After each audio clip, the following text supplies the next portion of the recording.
Hoy en Punto Final, la nueva música mexicana lanzan concurso México Canta por la Paz.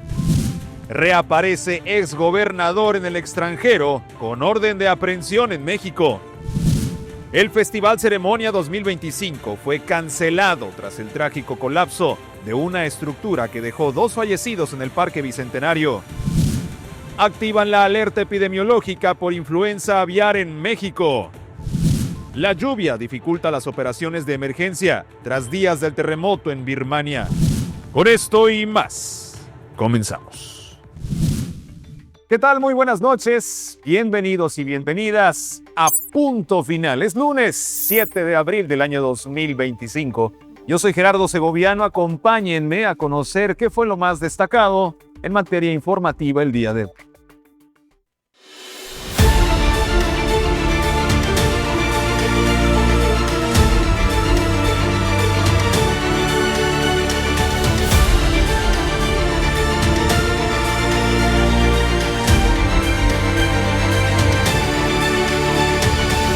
Las noticias en Punto Final, con Gerardo Segoviano.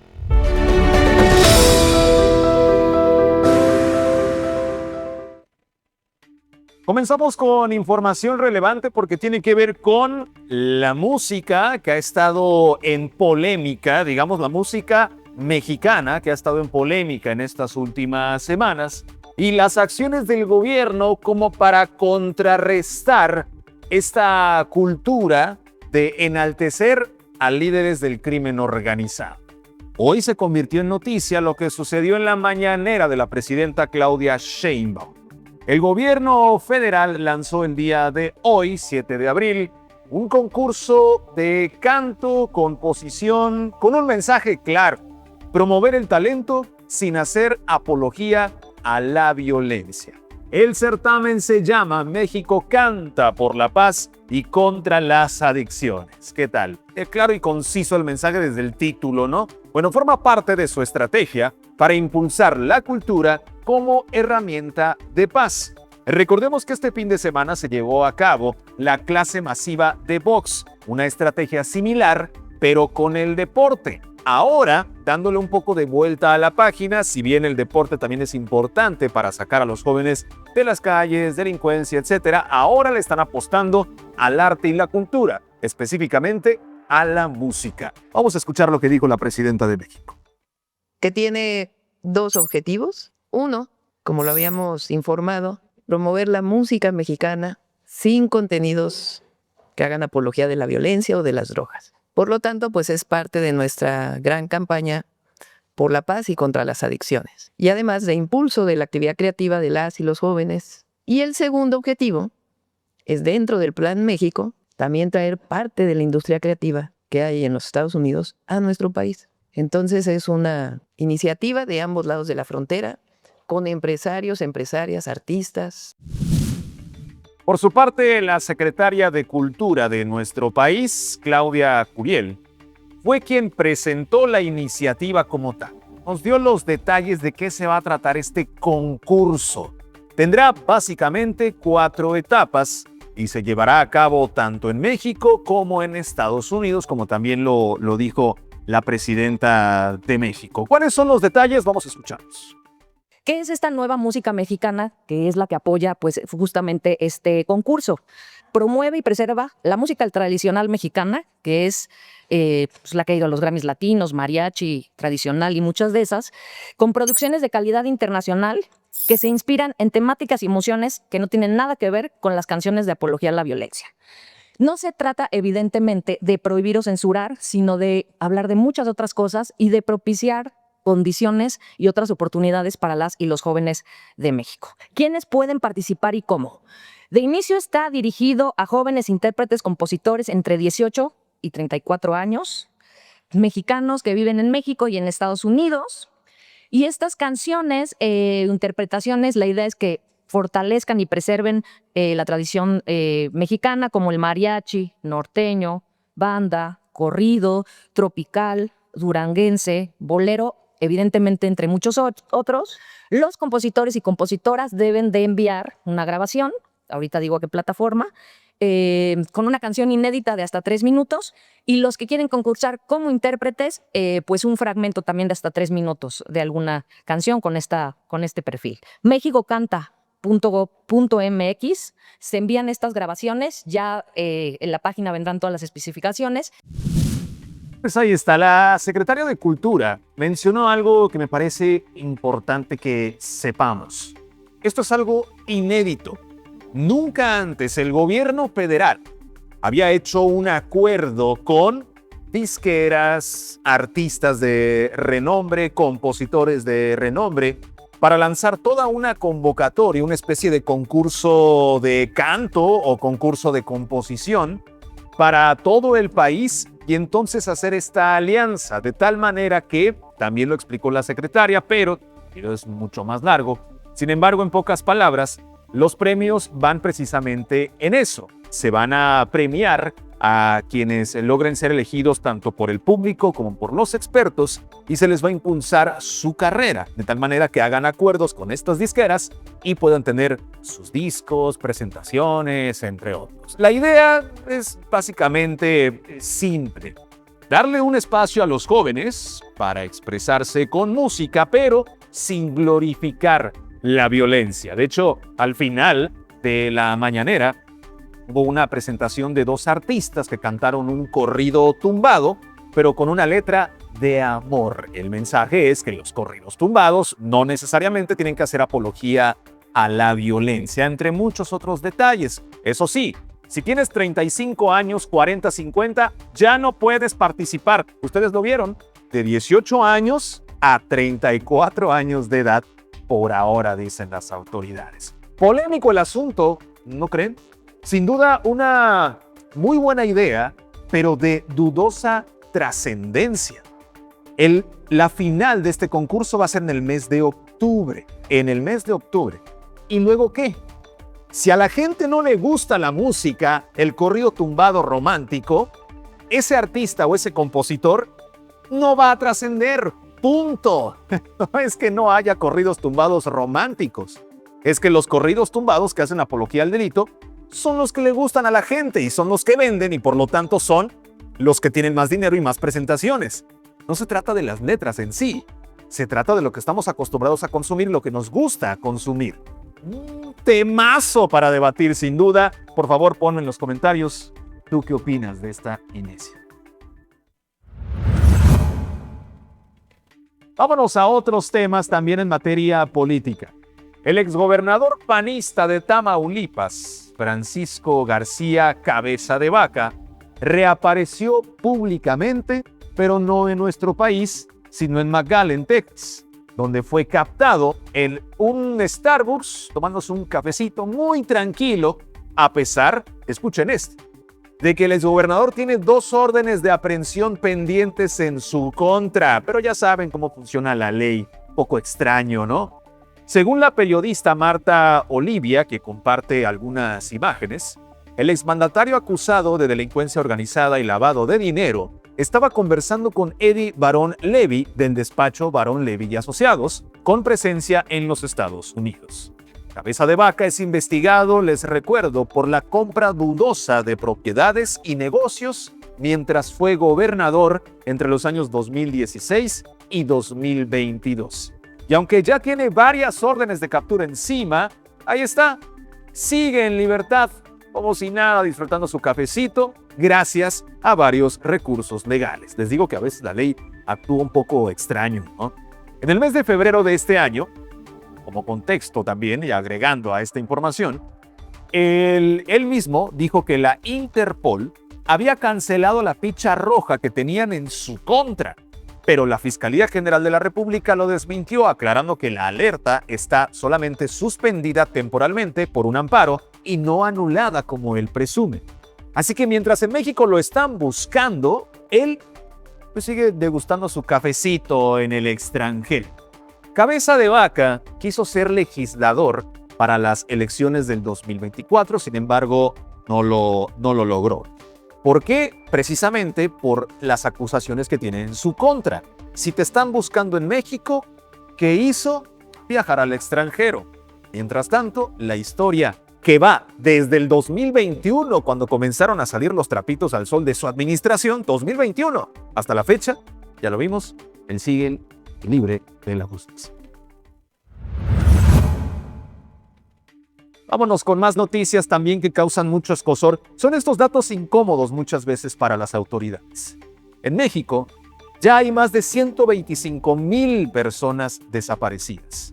Pero al parecer, eso aún no es suficiente para la Comisión Nacional de Derechos Humanos. No es suficiente para que acepte que estamos enfrentando una crisis nacional.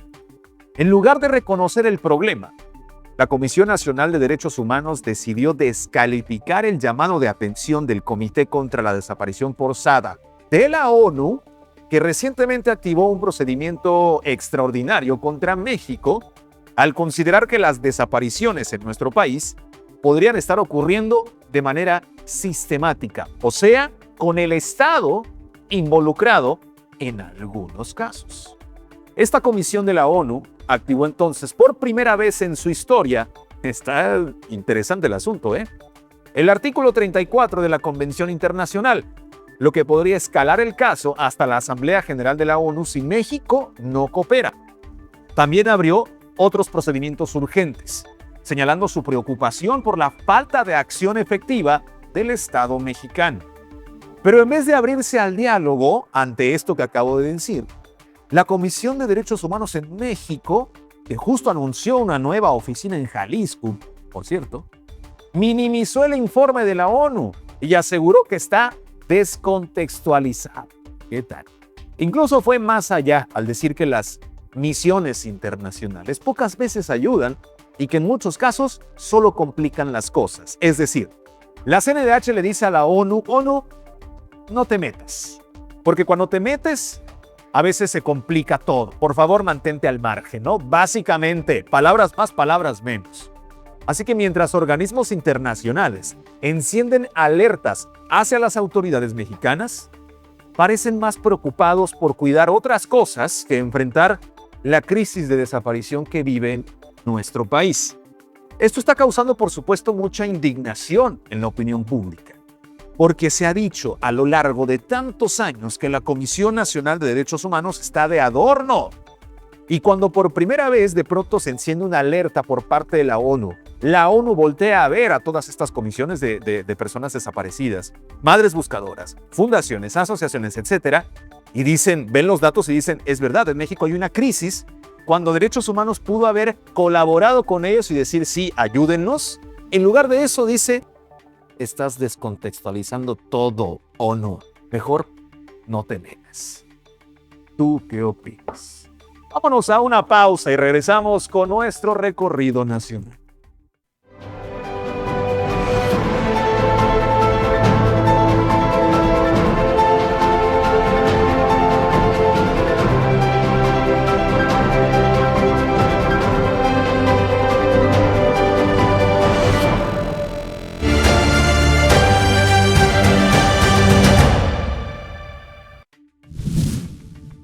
Vámonos con la información nacional. Entonces, una de las noticias que sin duda hizo mucho eco a lo largo de este fin de semana y todo el día de hoy, porque poco a poco surgen más detalles de lo ocurrido. Me refiero al Festival Ax Ceremonia, que se realizaba en el Parque Bicentenario allá en Ciudad de México. Fue suspendido en su segundo día, tras la tragedia del sábado, donde dos jóvenes periodistas, Berenice y Miguel, perdieron la vida cuando una estructura metálica cayó cerca del escenario principal, esto durante la presentación de Meme del Real, el integrante también de Camino. Bueno, la alcaldía Miguel Hidalgo, ahí están las imágenes, confirmó que esa estructura no estaba reportada en la revisión previa al evento y que las grúas fueron colocadas entonces sin autorización, o sea, estas estructuras. Ahora les platico de qué va. Ya se abrió, por supuesto, una investigación para dar con los responsables de esta tragedia. El festival expresó su pesar en redes sociales y mandó condolencias a las familias. Por su parte, el medio Mr. Indie, donde trabajaban estos dos periodistas, fotógrafos, lamentó profundamente la pérdida y reconoció el legado visual que ambos dejaron en la cobertura de la escena musical. Hoy la presidenta de México, Claudia Sheinbaum, fue cuestionada sobre este tema porque se ha polemizado un poco quién es el culpable, quién debería responder por este lamentable hecho. ¿Los organizadores del evento? ¿La alcaldía Miguel Hidalgo, donde se llevó a cabo el festival? ¿Protección Civil de Ciudad de México? ¿Quién debería estar o quién debería responder? La presidenta dijo lo siguiente. Bueno, primero decir que lamentamos y enviamos nuestra solidaridad a los familiares de las personas que perdieron la vida en este accidente. Hoy nos informó la jefa de gobierno que estuvo muy atenta desde el primer momento con Protección Civil y todas las autoridades del gobierno de la ciudad, y pidieron a la fiscalía que se hiciera una investigación a fondo para deslinde de responsabilidades y que pues se sancione a los responsables. Pero pues no debe haber impunidad en este caso, ¿no? Más allá de que haya sido un accidente, pues hay que ver cómo estaba colocada este equipo que se cayó, ¿no? Nos queda claro entonces que hubo negligencia. La pregunta es, ¿de quién? ¿Quién tuvo el error ahí para que esta estructura se autorizara o no se suspendiera y entonces ocurriera esta tragedia? Según informó el IMSS Bienestar, cargo del Hospital Rubén Leñero, al que fueron trasladadas las víctimas, los periodistas fueron atendidos por paramédicos privados por traumatismo craneoencefálico y diferentes fracturas en el lugar del colapso. Una mujer fue la que falleció en el lugar y el otro periodista falleció horas después. Por su parte, versiones en redes sociales afirman que el festival prosiguió como si nada hubiera ocurrido después del accidente y que los organizadores y las autoridades intentaron ocultar lo ocurrido mientras pues se llevaba a cabo el festival. El pasado domingo 6 de enero, un grupo de personas protestó a las afueras del Parque Bicentenario por esta negligencia y dicen omisiones que causaron el desplome de esta estructura. ¿Qué les parece? Un asunto que todavía está destapando muchas irregularidades. El alcalde de Miguel Hidalgo, Mauricio Tabé, ha compartido a distintos medios de comunicación la postura de su gobierno. Es en Miguel Hidalgo, repito, donde se llevó a cabo este festival. Y las autoridades y la Fiscalía de la Ciudad de México están de alguna manera culpando, mientras se aclaran estos asuntos, de la falta de supervisión de la alcaldía. Pero regreso a lo que ha dicho el alcalde. Sí, él literalmente, y con estas palabras, lo ha compartido. Los culpables y los responsables son los organizadores del evento. El gobierno no tiene nada que ver. Él ha dicho, repito, en diferentes medios de comunicación que el gobierno hizo su trabajo supervisando las estructuras antes del festival. Sin embargo, la estructura que colapsó no estaba dentro del plan, aunque la misma estructura ya estaba de alguna manera anunciada en la publicidad del evento. ¿Por qué? Les platico. Las estructuras son una especie de grúas que llegan, tienen cierta altura, cierto nivel, con el objetivo de ubicar a las personas a lo largo y ancho del festival. Literalmente dentro de la publicidad estaba, ubica estas grúas que tenían la cara de un oso, ubica estas grúas para saber en qué punto te encuentras o a qué punto quieres ir. Por lo tanto, necesitan una altura importante para que en cualquier punto del festival tú las puedas observar. El viento, diferentes condiciones fueron las causantes de que uno de esas estructuras colapsara. En fin. Muchas cuestiones están en la mesa, como por ejemplo la supervisión de Protección Civil durante el festival, que tampoco se dio, entre otras cosas, así que vamos a estar muy atentos. Cambiando a otros temas, la obra del fotógrafo Manuel Álvarez Bravo no solo muestra la identidad mexicana, sino que se adelanta a la época contemporánea del arte. Eso fue lo que compartió este domingo Katrina Bello, quien es curadora de la exposición Todas las cosas que suceden, que se exhibe en la ciudad de Guadalajara. Vamos a ver la información. Obras del fotógrafo mexicano Manuel Álvarez Bravo llegaron al Museo Cabañas.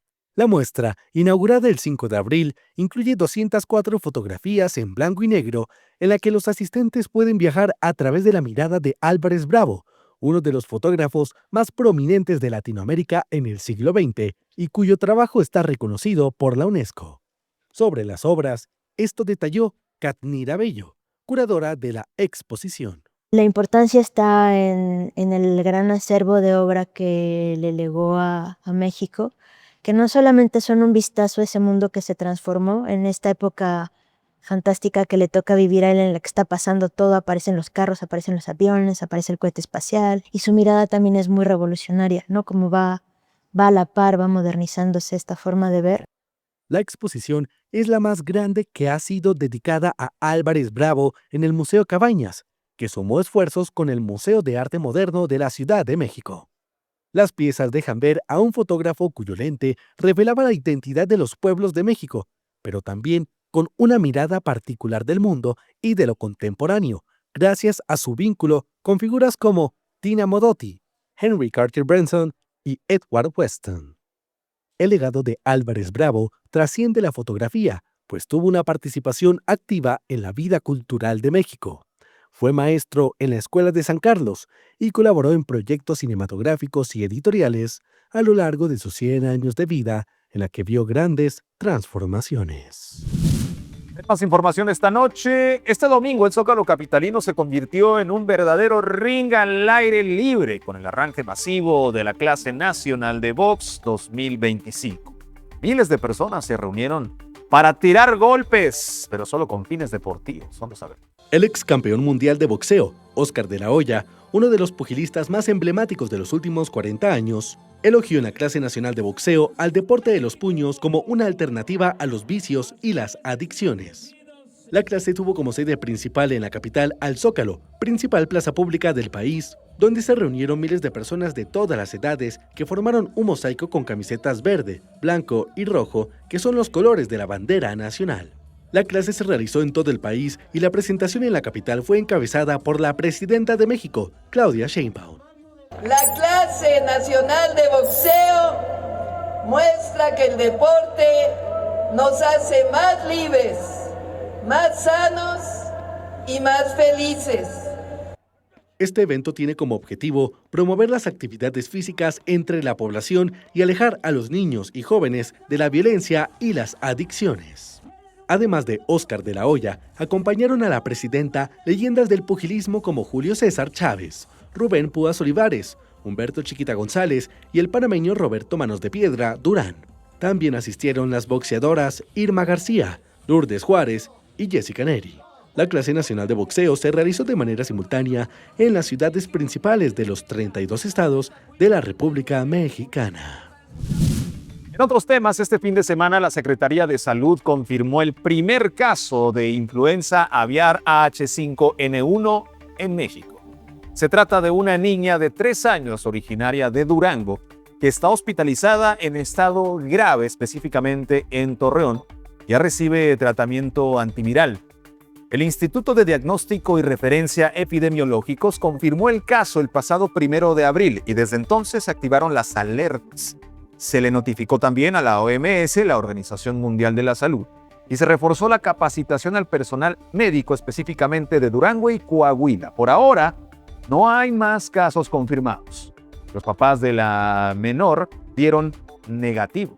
Las autoridades insisten en que el virus tiene baja peligrosidad para la población y no se transmite fácilmente entre los propios humanos. Como medida preventiva, recomiendan cocinar bien las carnes y huevos, lavarse las manos seguido y no mezclar utensilios entre comida cruda y comida cocida o comida cocinada. Eso es interesante. Hay que recordar que este tipo de influenza se transmite principalmente por las aves o por los alimentos de aves y desafortunadamente pues ha cobrado la vida de varias personas. Primer caso en México, nada alarmante, sin embargo, pues, puesto que se le da el debido seguimiento. Es momento de hacer nuestro recorrido en materia de seguridad.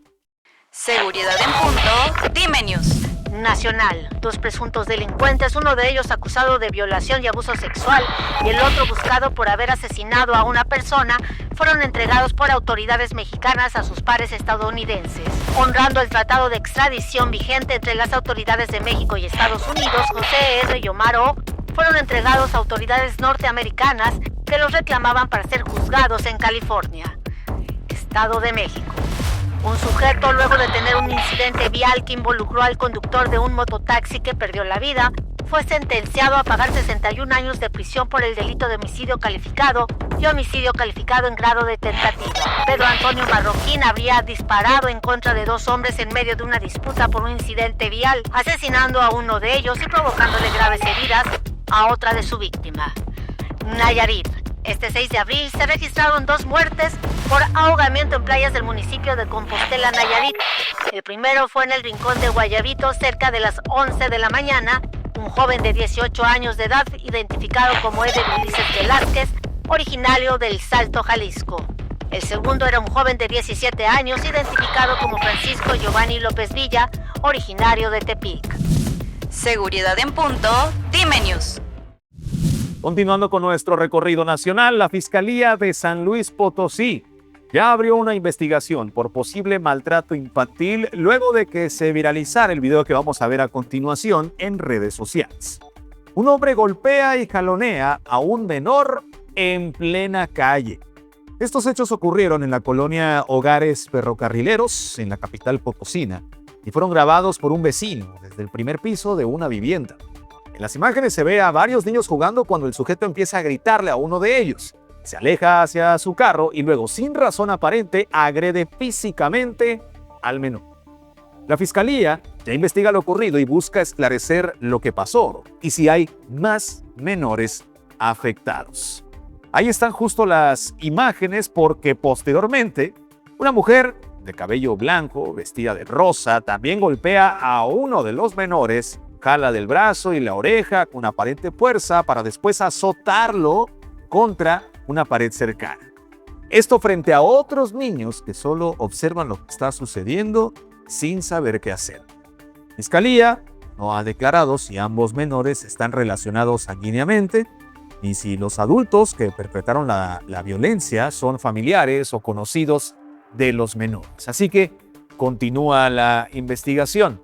Aquí lo interesante es que hay varios comentarios en redes sociales que dicen que esta es una medida correctiva, como la que muchas veces se ve en las familias mexicanas. Aunque algunos dicen, bueno, ya la chancla voladora, que te peguen con el cable y esas cosas, ya no van. Definitivamente ya no van. A pesar de que nuestros padres, abuelos, fueron educados de esa manera, ya hoy está castigado el hecho de que la disciplina hacia un menor sea con agresión física. 1. Y 2, aunque sea algo correctivo por parte de un padre de familia hacia un menor, se nota la hazaña, se nota la fuerza, se nota la malicia con la que lo hace y es también donde despertó una enorme alarma para saber si estos niños están o no a salvo en sus hogares. Nos damos una pausa y regresamos. Esto es Punto Final.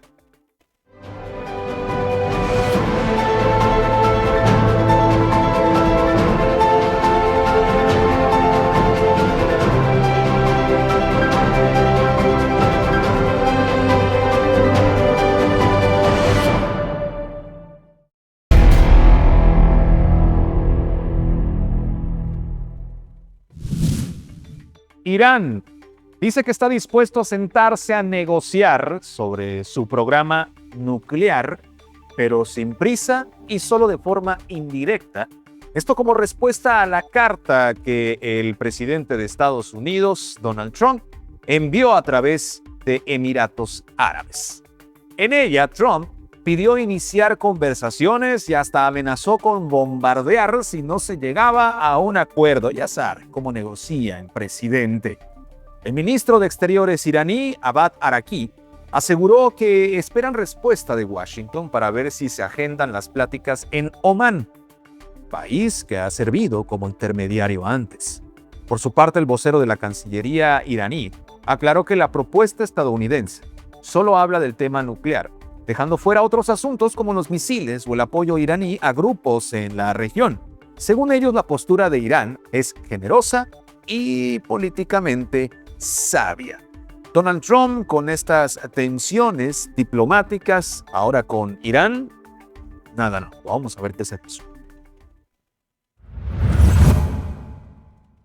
En otros asuntos, a 10 días del fuerte sismo de magnitud 7.7 que sacudió Birmania, las intensas lluvias están complicando todavía más las labores de rescate. Les llueve sobremojado literalmente. En la región de Sagaing, una de las más afectadas, las precipitaciones que arrancaron el pasado viernes y seguirán, según los pronósticos, hasta el próximo miércoles, podrían provocar más derrumbes, hundimientos y hasta brotes de enfermedades. El panorama es crítico.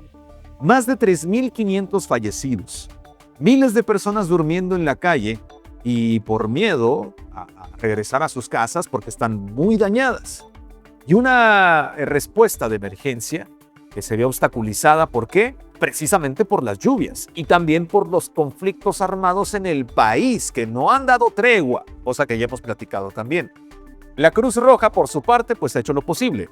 Montó refugios improvisados con unas lonas para unas 120 familias. Y según la ONU, al menos 17 millones de personas están afectadas por esta tragedia. Repito, que llueve sobre mojado. Nos vamos a una pausa y regresamos con la nota en tendencia.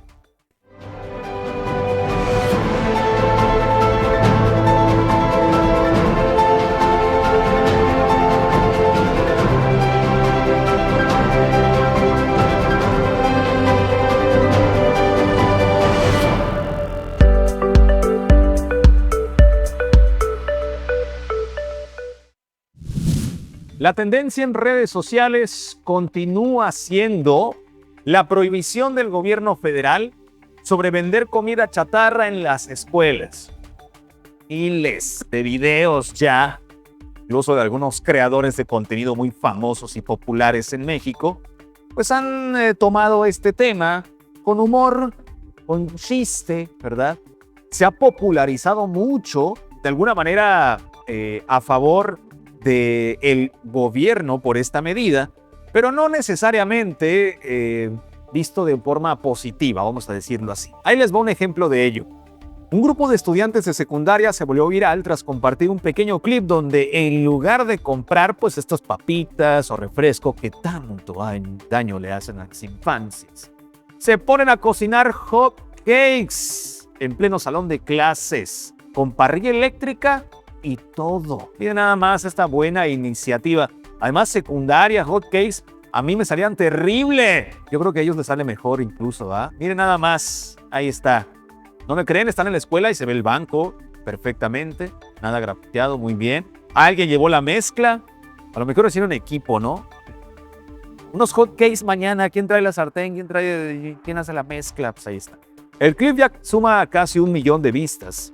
Por supuesto que desató varios comentarios. La gran mayoría son comentarios alusivos a este espíritu emprendedor de chavitos, tomados en general con humor. La medida, recordemos que busca proteger la salud de los infantes. Bueno, ha sido criticada por la falta de alternativas saludables reales en las escuelas. Hay imágenes en donde, si ya se prohíbe la comida chatarra, las cooperativas y los anaqueles están vacíos, en lo que empiezan a meter la frutita deshidratada o algo un poco más saludable. Hasta ahora, CEP ni la institución específicamente del video que acabamos de ver han dicho si habrá sanciones de que por el hecho de que los niños hayan llevado su estufita para cocinar. ¿Qué tal y se convierte en una nueva opción, ¿no? Oye, niño, niña, pues organícense en equipos para hacer su lonche a la hora del recreo, ¿no? Traigan la receta, pueden conectar su parrilla aquí en el salón, ¿por qué no? Cocinan sus huevitos, ¿no? Sus quesadillas, yo qué sé. Igual se convierte en una opción para que pues, los jóvenes ya no gasten en la cooperativa y coman más saludable. Obviamente no va a suceder.